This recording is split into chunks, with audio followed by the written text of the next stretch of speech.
आइए,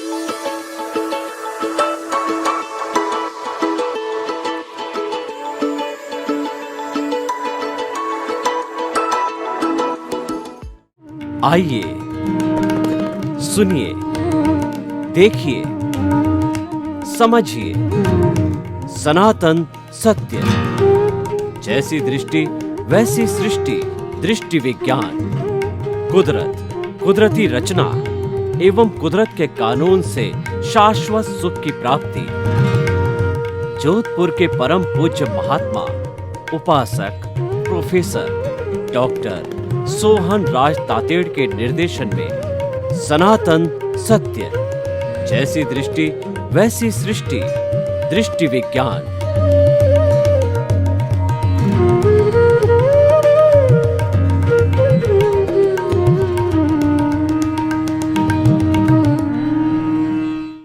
भाई और बहनों, मातृशक्ति को नमन। आज का हमारा बहुत सुंदर विषय महाव्रत और अणुव्रत। भगवान महावीर ने साधना के दो मार्ग बताए।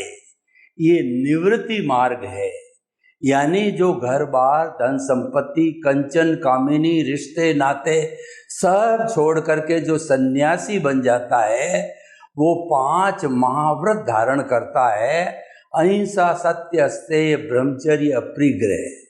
ये 5 महाव्रतों की साधना करता है और इन 5 महाव्रतों के माध्यम से किसी भी जीव की हिंसा करनी नहीं, करवानी नहीं, अनुमोदनी नहीं। मन से, वचन से और काया से 9 कोटि त्यागी ऐसे साधु साध्वियाँ होते हैं, उनको महाव्रती कहा जाता है। भगवान महावीर करुणा के सागर थे। वो जानते थे कि हर व्यक्ति में इतना सामर्थ्य नहीं है कि वो महाव्रतों का पालन कर सके। एवरेज लोग जो 90-95% में होते हैं, वे लोग जो है गृहस्थी संसारी होते हैं। वे अपने परिवार के साथ, बाल बच्चों के साथ, माता पिता के साथ में अपना जीवन यापन करते हैं। लेकिन ऐसे लोगों को भी धर्म करने का अधिकार होना चाहिए, उनकी अर्हता होनी चाहिए। तो भगवान महावीर ने अणुव्रत दिया। उसके अंदर पूर्णतया उस व्रत को पालना आवश्यकता नहीं है, स्थूल पालन किया जा सकता है। यानी कुछ छूट दी, वह छूट थी 9 में से 6 कोटि की छूट थी, 9 में से 3 कोटि की छूट के 6 कोटि वो जो है वो श्रावक कहलाते हैं। उनको स्थूल रूप से अहिंसा, सत्य, अचौर्य, ब्रह्मचर्य और अपरिग्रह का पालन करना होता था। यानी कि क्योंकि उनका शरीर होता है, समाज होता है, परिवार होता है, माता पिता होते हैं, तो उनको जो है अपना घर रखना पड़ता है और जीविकोपार्जन करना पड़ता है। तो स्थूल रूप से उनको छूट दी कि स्थूल रूप से वो जो है हिंसा, सत्य, अचौर्य, ब्रह्मचर्य और परिग्रह का जो है वो रख सकते हैं। तो इसीलिए जो है वो अणुव्रती कहलाए। अणुव्रती भी मुक्त हो सकता है, महाव्रती भी मुक्त हो सकता है, दोनों ही रास्ते पर वो सजगता से उसका पालन करे। तो अब हम इन 5 महाव्रतों के बारे में थोड़ा प्रकाश डालेंगे और फिर किस तरीके से इसकी साधना की जाती है उसके बारे में विवेचन करेंगे। अहिंसा सब भूय खेमं करी, यानी अहिंसा माँ है सब प्राणियों का जो हित चाहने वाली होती है। वह किसी का अहित नहीं चाहती है। और इस दुनिया में जितने भी धर्म ग्रंथ हैं, किसी भी धर्म के हो, समस्त धर्म ग्रंथ जो है वो अहिंसा माँ की कोख में से निकले हैं। किसी धर्म माइनस अहिंसा को निकाल दिया जाए तो वो धर्म नहीं अधर्म बन जाता है। धर्म और अधर्म में जो अंतर है वो हिंसा और अहिंसा का है।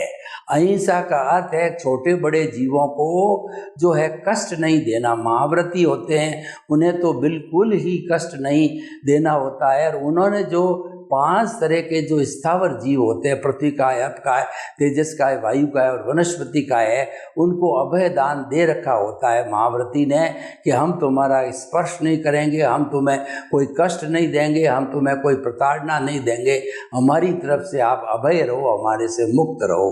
लेकिन जो अणुव्रत का पालन करने वाला, अहिंसा अणुव्रत का पालन करने वाला, उसके घर है, परिवार है, समाज है, वो सब होने के कारण उसको स्थूल हिंसा करनी पड़ती है। हिंसा 3 तरह की होती है। एक हिंसा तो होती है वह हमारी जीविकोपार्जन करने की हिंसा होती, जिसको आरंभजा हिंसा कहा जाता है। आरंभ समारंभ करना, खेती बाड़ी और जो धंधा वगैरह करना, वो आरंभजा हिंसा कहलाती है।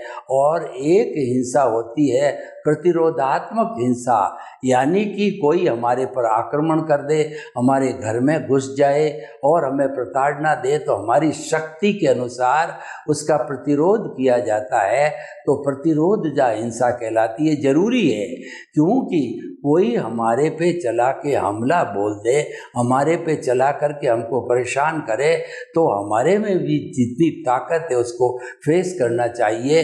ये जो है हिंसा कहलाती है, जो हमारी जो है प्रतिरोधात्मक हिंसा। और तीसरी जो हिंसा होती है वो संकल्पजा हिंसा। ये हिंसा की छूट अणुव्रती महाव्रती को तो छूट होती नहीं है, अणुव्रती को भी इसकी छूट नहीं है। संकल्पजा हिंसा क्या है? कीड़ी नगरा है, उसमें आपने आग डाल दी, पानी डाल दी, बेचारे कीड़ियों को मार दिया। कीड़ी चल रही है, मच्छर चल रहा है, उसके ऊपर आपने पाँव दे दिया। मच्छर को मारने की कई दवाइयाँ होती है, वो आपने छिड़क दी और छिड़क करके उनको मार दिया। यानी संकल्प पूर्वक जो हिंसा, बेचारा सांप जा रहा है, लाठी से आपने मार दिया, बिच्छू को मार दिया, जबकि वो अपने रास्ते जा रहा है, आपको कोई कष्ट नहीं दे रहा है, लेकिन आपने उसको जो है वो जहरीला जानवर मान करके और उसको मार दिया। तो ये जो संकल्प पूर्वक हिंसा की जाती है, ये संकल्पजा हिंसा होती है। तो ऐसी हिंसा जो है हमको, यानी जो गृहस्थी होते हैं, जो अणुव्रत का पालन करते हैं, उनको इस प्रकार की हिंसा करने की कोई छूट नहीं है। भाई और बहनों, देखिए कि महाव्रती और अणुव्रती में बेसिकली डिफरेंस क्या है। साधु वह होता है जिसके घर नहीं होता है, और जिसके रसोई नहीं होती है, और जिसके संबंध नहीं होते हैं, वो साधु होता है। वो भिक्षा मांग के खाता है और वो वसुधैव कुटुंबकम का सदस्य हो जाता है। वो एक स्थिर स्थान पे नहीं रहता। 4 महीने चातुर्मास को छोड़ करके 8 महीने तो साधु निर्मल पानी की तरह रमता भला। उसको 8 महीने तो लगातार जो है वो विहार करते रहना चाहिए, ताकि कि वो साधु लंबे समय तक एक स्थान पर टिकने से, गृहस्थों के संपर्क में आने से उसको राग द्वेष वगैरह जो है नहीं हो जावे, राग द्वेष में वो डूब नहीं जाए। इसीलिए उसको जो है ऐसे वातावरण से अलग रखना चाहिए, ऐसा विधान है। भाई और बहनों, महाव्रत पालना बहुत कठिन है, और जो महाव्रत पालते हैं उनको पंच परमेष्टि कहा जाता है। नमो अरिहंताणम, मैं अरिहंत भगवान को नमस्कार करता हूँ। यानी अरिहंत भगवान वो है जो कि जो है चारों जो है वो श्रावक श्राविका और जो है साधु साध्वी चारों तीर्थ की स्थापना करने से वो तीर्थंकर कहलाते हैं। वो प्रवचन देते हैं, वो करुणा के सागर होते हैं, उनका आभा मंडल बहुत पवित्र होता है, उनके कई तरह के अतिशय होते हैं, और उनकी जो वाणी होती है वो सिद्ध वाणी होती है। तो वो भगवान का रूप होते हैं, भगवान ही होते हैं। रूप क्या, तीर्थंकर तो वास्तव के अंदर भगवान है। मैं उस भगवान को नमन करता हूँ। नमो सिद्धाणम का अर्थ होता है महाव्रती, जो है वो धीरे धीरे महाव्रत का पालन करते करते कुछ भवों के अंदर सिद्धशिला में चले जाते हैं तो नमो सिद्धाणम, जो सिद्ध भगवान बन गए और जो कि ज्योति में विलीन हो गई और वो अनंत ज्ञान, अनंत दर्शन, अनंत शक्ति और अनंत सुख के धाम के अंदर वो ईश्वर बन करके और शाश्वत सुख को प्राप्त करके सिद्धशिला के अंदर विराजमान हो गए। तो वो जो है वो विराजमान हो गए, तो ऐसे जो है वो सिद्ध भगवान हैं। नमो आर्याणम, भगवान अर्यंत अभी नहीं है, भरत क्षेत्र में कोई अर्यंत नहीं है, महाविद्य क्षेत्र में कम से कम 9 अर्यंत देव जो है वो हर समय मौजूद रहते हैं और अधिकतम जो है 170 जो है तीर्थंकर इस पूरे जो है कहना चाहिए मनुष्य लोक के अंदर वो मौजूद रहते हैं और देशना देते हैं। समोसरण उनका सजाया जाता है और जो है वो सारे श्रावक श्राविका देवता गण जो है तिर्यंच गति, मनुष्य गति और देव गति के लोग उनके प्रवचन सुनने के लिए आते हैं। तो वो हमारे ऐसे तीर्थ उनके प्रतिनिधि होते हैं। वर्तमान में वो आचार्य कहलाते हैं। आचार्य जो है उनका हेड होता है, समस्त साधुओं को वो संचालन करता है और आगमों का ज्ञान प्रदान करता है। तो नमो सिद्धाणं और नमो उज्जायाणं, जो आगम के आगमकार है, जो आगम को जिन्होंने जो है पूरी अच्छी तरह से कंठस्थ कर रखा है और उनका अर्थ उनको आता है और आगम से संबंधित किसी तरह की प्रश्नोत्तरी का वो जवाब दे सकते हैं, ऐसे उपाध्याय कहलाते हैं, जो आगमों का स्वाध्याय करते हैं तथा दूसरों को करवाते हैं। नमो लोए सब सावणं, लोक के शुद्ध 5 महाव्रतधारी साधुओं को मैं नमस्कार करता हूँ। ये साधु जो है वो अपना जो है जो पालन करके और जैन धर्म का धीरे धीरे वो जो है आत्मिक उत्थान करते हुए आगे बढ़ते हैं और सिद्ध बुद्ध मुक्त बनते हैं। तो भाई और बहनों, ये पंच परमेष्टि जो है ये सारे जो है वो महाव्रती होते हैं, इसीलिए इनके नाम की माला फेरी जाती है। ये चारित्र आत्माएं कहलाती है, इनके अंदर विशिष्ट गुण होता है और साधु के लिए कहा गया कि सदा दिवाली संत के 12 महीने बसंत के, संत वह होता है जो कि शांत होता है। तो महाव्रत का धारण करने वाला संत कहलाता है और अणुव्रत को धारण करने वाला श्रावक कहलाता है। दोनों के धर्म अलग अलग है। श्रावक के अंदर अणुव्रत में थोड़ी छूट है स्थूल की, महाव्रत में किसी तरह की छूट नहीं है। महाव्रत जीवन पर्यंत पालन करना पड़ता है।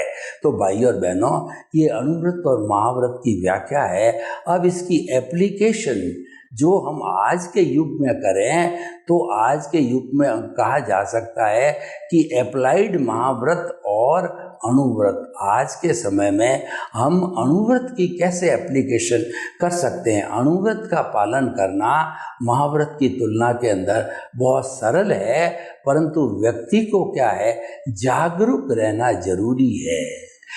जागरूकता रखने से वो पालन कर सकता है। भगवान महावीर के जो छोटे छोटे शिष्य जिन्होंने दीक्षा तो ले ली, लेकिन उन्होंने भगवान से प्रार्थना की कि भगवान हम तो दीक्षित तो ले लिए लेकिन हम अज्ञानी हैं, तो किस तरीके से हम जो हमारा ये जो जीवन है साधु जीवन, उसकी चर्या कैसे करें, उसका पालन कैसे करें।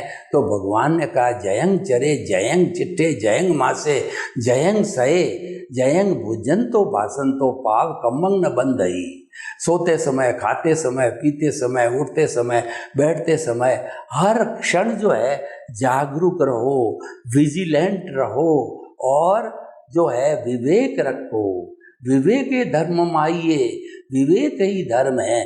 जितना जितना आप विवेक रखोगे, मन का विवेक, वचन का विवेक, काय का विवेक, या मनोगुप्ति, वचन गुप्ति, काय गुप्ति, जो 5 महाव्रतधारी होते हैं उनके जो है कुल 8 प्रवचन माताएं होती है। जो 5 जो इरिया समिति, भाषा समिति, ऐषणा समिति, आदान निक्षेप समिति, उत्सर्ग समिति, तो ये 5 समितियां हैं। इरिया मतलब देख करके चलना और पूंछ करके चलना, किसी भी छोटे प्राणी को भी कष्ट नहीं पहुँचे।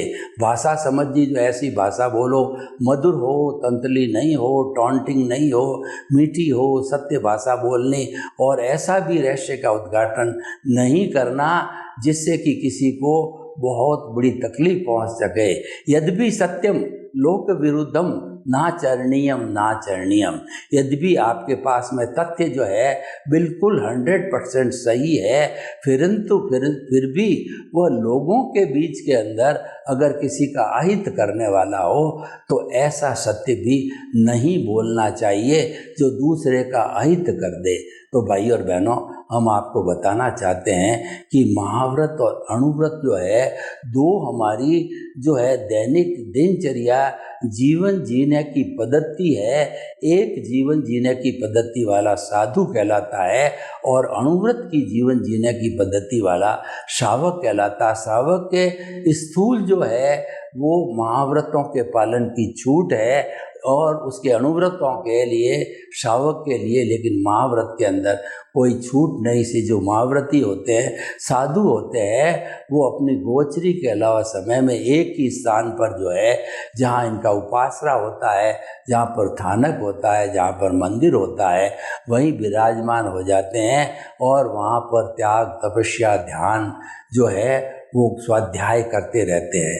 तो भाई और बहनों, ये जो अणुव्रत महाव्रत का जो कॉन्सेप्ट है, जो महाव्रती होता है वो कहना चाहिए कि उनके जो है वो परमार्थ की चेतना में जीने वाला है, क्योंकि वो सारे वसुधैव कुटुंबकम का सदस्य हो गया, किसी एक पर्टिकुलर परिवार का वो सदस्य नहीं है। तो वो संपूर्ण जो है मानव जाति को आत्मतुल्य के सिद्धांत से जो है मानने लग जाता है। यानी कि एक साधु सोचता है कि जैसी मेरी आत्मा है वैसी समस्त प्राणियों के भीतर विराजमान शुद्ध आत्मा भगवान को निर्दोष दृष्टि से दर्शन कर उनको नमन करता हूँ। यानी कि जो हमारे मेरे जैसी आत्मा सभी में विराजमान है, इसीलिए उसको कष्ट नहीं दिया जाना चाहिए। तो व्यक्ति की जो दिनचर्या होती है, व्यक्ति का जो वो संयमित हो जाती है, वो संयम का पालन करने लग जाता है और महाव्रती को संयमी जीव कहा जाता है। ऐसा संयमी जीव है, उसके कर्मों की बहुत जल्दी निर्जरा होती है और कर्म जो है श्रावकों की तुलना में उनके बहुत जल्दी कटने लग जाते हैं अगर वो अज्ञान का त्याग करता है, अज्ञान का नाश करता है। मूल बात जो है महाव्रत और अणुव्रत में ये है कि अणुव्रत उसमें ये है कि अज्ञान का नाश ही सच्चा नाश है, अज्ञान का त्याग ही सच्चा त्याग है और आत्म तत्व से बढ़कर कोई बड़ा ज्ञान नहीं है और शेष सब अज्ञान है। यानी हमारी आत्मा है वो ज्ञान दर्शन वाली, वो सच्चिदानंद है। सत का मतलब अविनाशी है, चित्त का मतलब वो राग द्वेष वाली है और आनंद उसका लक्षण है। तो यानी कि जिसका लक्षण आनंद है और जो ज्ञान दर्शन वाली है, तो इसके गुण जो है सम्यक ज्ञान सम्यक दर्शन है, उसको हम अधिक से अधिक एप्लीकेशन करें। हमारा भगवान, हमारा जो ज्योति केंद्र है, वहाँ पर शुद्ध भावों के साथ में इसकी प्राण प्रतिष्ठा हो जावे और जो है हम उसके इर्द गिर्द रहें, हम उसकी सेवा करें, हम उसकी उपासना के अंदर बैठे, हम उनके द्वारा बताए हुए नियमों का पालन करें, सेल्फ रियलाइजेशन करें, इंट्रोस्पेक्शन करें, आत्मनिरीक्षण करें, आत्म परीक्षण करें। यानी 24 आत्मा की बात ही चले और आत्मा शब्द की घंटी हमारे भीतर ऐसे बजती रहनी। जी शिव जी का मंदिर है तो वहाँ मधुर मधुर ध्वनि के अंदर घंटा बजता रहता है, ओम नमः शिवाय, ओम नमः शिवाय, ओम नमः शिवाय। और जो विष्णु भगवान का मंदिर, वैष्णव का मंदिर होता है, ओम नमो भगवते वासुदेवाय, ओम नमो भगवते वासुदेवाय, ओम नमो भगवते वासुदेवाय। जैन लोगों का मंदिर होता है, उसमें 80 औसा नमः, 80 औसा नमः, 80 औसा नमः ऐसी घंटी बोलती रहनी चाहिए। तो हमारे भीतर जो है बायोलॉजिकल क्लॉक है, प्रतिष्ठित आत्मा है, तो हम जो है इसको भजना में लगा सकते हैं। भजना का अर्थ यहोवा का आत्मा के जो गुण हैं उन गुणों की भजना करो, और ये तो अनंत ज्ञान वाला है, क्वालिटेटिव ज्ञान है। इसके बाद में तो उस ज्ञान को एक्सप्लोर करते रहो। हरि अनंत, हरि कथा अनंत कि जो है हमारी ये जो गोभी के पत्ते में से पत्ता, पत्ते में से पत्ता, पत्ते में से पत्ता निकलता रहता, प्याज के पत्ते में से पत्ता, पत्ते में से पत्ता, पत्ते में से पत्ता निकलता रहता है, उसी तरह से हमारी आत्मा की हाजिरी से इसकी जो परतें हैं वो ज्ञान की परतें हैं। तो उन ज्ञान की परतों को खोलते रहो और उसमें समाहित ज्ञान को बांटते रहो, क्योंकि वो आत्मज्ञान है। आत्मज्ञान ही सच्चा ज्ञान है, शेष सब अज्ञान है। तो उसको बांटते रहो। कुल मिलाकर के अगर हमारे जो है सेंटर के अंदर आत्मा को प्रतिष्ठित कर दिया और हम उसकी उपासना में बैठते रहे, तो ये हमारा रियल पुरुषार्थ है। देखिए, जो हमारा परिणाम है, यानी जो भुगतान है हमारा उदय प्रारब्ध, कई बार हम इसको जो है कहना चाहिए पुरुषार्थ मान लेते हैं। हम कहते हैं कि मैंने 11वीं तक पढ़ाई करके और फिर जो है कॉम्पिटिटिव एग्जामिनेशन करके IIT में आकर के मैं ऑथराइज्ड इंजीनियर बन गया। तो आप नहीं बने, वो कुदरत ने आपको बनाया। आप तो कुदरत के जो है वो गेस्ट हो जो, और उसके बाद में कुदरत की शरण में रहने वाले हो और कुदरत के यूज़र हो, और कुदरत जो है वही आपको भरण पोषण करती है, वही आपकी जनरेटर है, ऑपरेटर है और डिस्ट्रॉयर है। वही गॉड है, GOD गॉड, वही गॉड है।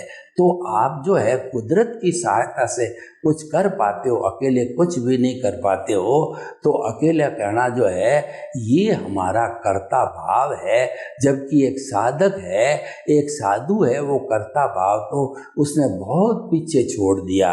कर्ता भाव तो उस समय पीछे छोड़ा गया जब सद्गुरु मिला या ज्ञानी पुरुष मिला और उसने जो है ज्ञान का संप्रेषण किया हमारे में, और हमारे से एक MOU लिखवा के लिया कि द्रव्य कर्म, भाव कर्म, नौ कर्म, मन वचन काया तथा मेरे राम की सब माया आप प्रकट ज्ञानी पुरुष के सुचरणों में समर्पित करता हूँ। तो भक्ति मार्गी बन गए।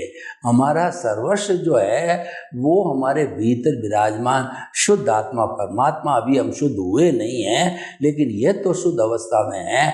हम जब अज्ञान को पूरा इरेज कर देंगे तो ये तो शुद्ध अवस्था वाला तुरंत सिद्धशिला के अंदर चला जाएगा। तो भाई और बहनों, सारा जो वर्क है ये प्रतिष्ठित आत्मा करती है और हम तो एक निमित्त है। हमको कर्ता भाव कभी नहीं जानना चाहिए। कर्ता भाव है ये हमारा अहंकार है, और यही राग द्वेष जो बढ़ाता है और ये संसार में भटकाता है। हमें हमेशा याद रखना चाहिए, महावृत्ति और अणुवृत्ति के रूप में दोनों को याद रखना चाहिए कि मैं तो जो है जो कर्मों का बंधन साथ में जो कर्म शरीर लेके आया हूँ, उसके अनुरूप ही जो है मेरे को सुबह से शाम तक जो है वो स्क्रिप्ट खुलती रहती है। वो हमारी टेप की गई है, टेप कहिए या फिल्म कहिए, वो खुलती रहती है। और जो है हम उदय और प्रारंभ का डिस्चार्ज जो है वो ऑटो मोड से चलता रहता है। तो उसको जानने के लिए जो हमें कुदरत की रचना को जानना होगा, कुदरत के कानून से शाश्वत सुख की प्राप्ति, मन वचन काया तथा उससे जुड़ी हुई हर अवस्था मात्र कुदरती रचना है। कुदरती रचना का अर्थ हुआ कि कुदरत जो 6 द्रव्यों से बनी हुई है, चेतन, अचेतन, मोशन, रेस्ट, टाइम और स्पेस, ये द्रव्य रूप से कहिए या ये जो है तत्व रूप से कहिए, ये सारे जो परमानेंट है, स्थायी है, अक्षय है। लेकिन अवस्था रूप से, क्योंकि हर प्राणी के अवस्था अलग अलग है और हर प्राणी यही जो है वो हमारे कुदरत माँ से जो है अपना निर्माण चाहती है, मुक्ति चाहती है। तो उस माँ के जो है वो करने से हमारे को ये ध्यान रखना चाहिए कि हमारा जो कुदरती रचना को देखते रहना चाहिए। 6 द्रव्य है जो बदलते रहते अवस्था रूप के अंदर, मन वचन काया तथा उससे जुड़ी हुई हर अवस्था मात्र कुदरती रचना है, और वो व्यवस्थित है, प्रीडेस्टिन्ड है, और वह जो है परमानेंट है। यानी कि वह अवस्था जो आती है वो अवस्था रूप से तो जाने के लिए आई है, जा रही है और ये सारी अवस्था जो है जाती रहती है। तो भाई और बहनों, जो आज का हमारा विषय है कि जो है हमें इसके ऊपर महाव्रत और अणुव्रत पर अपनी टीका टिप्पणी करनी है। तो ये जो है आज जो हमारे आचार्य तुलसी ने जो अणुव्रत दिया, अणुव्रत आंदोलन है, वह भी आज़ादी के समय दिया। उसका जो है अमृत महोत्सव 75वां जो है वो जो 75वां वर्ष मनाया जा रहा है, तो उसके अंदर ज़्यादा से ज़्यादा लोग अणुव्रती बने, यानी वो कुछ छोटे छोटे संकल्प ले। अणुव्रत की जो वैज्ञानिक परिभाषा है, जो वर्तमान युग की परिभाषा है, और वो जो है हमारा अणुव्रत धर्म है, उसकी परिभाषा ये है कि अणुव्रत का अर्थ छोटे छोटे नियम, ऐसे नियम कि मानव मात्र, चाहे आदिवासी हो, चाहे बहुत बड़ा जज, वकील या कोई भी हो, तो वो ऐसे छोटे छोटे नियमों का बहुत आसानी से पालन कर सकता है। कि जैसे संकल्प पूर्वक हिंसा नहीं करूँगा, और जो है वो स्त्री के जो सम्मान की रक्षा करूँगा, और जो अप पृथ्वी का, अप का, तेजस का, वायु का, वनस्पति का इत्यादि जो जीव है, वही ब्रह्मांड के कॉन्स्टिट्यूएंट्स है, उनका अपव्यय नहीं करूँगा, उनका जो है अधिक उपयोग नहीं करूँगा, दोहन नहीं करूँगा, मेरे गृहस्थ के लिए जितनी आवश्यकता है उतना ही करूँगा। तो भाई और बहनों, हम आपको बतलाना चाहते हैं कि अणुव्रत के माध्यम से जो है हम जो है अपना जीवन आराम से सरल बना सकते हैं। 11 अणुव्रत कुल है, तो 11 अणुव्रत क्या है? संकल्प पूर्वक हिंसा नहीं करूँगा, और मैं जो है वनों की कटाई नहीं करूँगा, स्त्री के अधिकारों की रक्षा करूँगा, उसका हनन नहीं करूँगा, किसी को अन्याय नहीं करूँगा, घूसखोरी नहीं रहूँगा, और जो है इलेक्शन आते हैं जब पैसे के लोभ में आकर के वोट नहीं दूंगा, तो ऐसे ऐसे पर्यावरण का संरक्षण करूंगा। यानी मनुष्य जो है जिस चीज़ के लिए वो इतना सक्षम है और वो जिन चीज़ों का दोहन कर रहा है, उनके ऊपर ये खास तौर से लागू होता है कि उन्हें वह छोड़ना चाहिए। कोई तरह की गुटखा, खैनी वगैरह अगर लत पड़ी हुई हो, तो हमारे साधु के सामने संकल्प लेकर के और उसको छोड़ देना चाहिए। उससे हमारा स्वास्थ्य अच्छा रहता है, उससे हमारे परिवार के किसी मेंबर को तकलीफ नहीं आती है, और जो लत पे लगने वाला पैसा है उसकी बचत होती है, तो परिवार के सदस्यों की पढ़ाई अच्छी होती है, परिवार के सदस्यों को शेल्टर, मकान इत्यादि मिलता है, और वो लोग जो है हमारे जीवन की मुख्य धारा के साथ में जुड़ जाते हैं। तो भाई और बहनों, जो अणुव्रत और महाव्रत है, ये जो है हमारे बहुत ही अच्छे, कहना चाहिए, जीवन के सूत्र है, इनका हमें पालन करते रहना चाहिए। एक बार हम महाव्रत को छोड़ दें, क्योंकि महाव्रत जो है महापुरुष ही कर सकता है, वो विधिवत अपने गुरु के पास में, अपने माता पिता की आज्ञा के साथ में, जब वो जो है वो साधु साध्वी बनता है, तब अपना सर्वस्व गुरु और संघ को समर्पित करता है, और फिर वहाँ से सीखता जाता है और आगे बढ़ता जाता है। सर्वे भवन्तु सुखिनः, सर्वे सन्तु निरामया। लोग के जीवों को सुख मिले, शांति मिले, आनंद मिले, प्रेम मिले, सौहार्द मिले, और हम सभी हिलमिल करके अपना अच्छा अणुव्रत का जीवन जी करके और शाश्वत सुख की प्राप्ति करें। आपके प्रति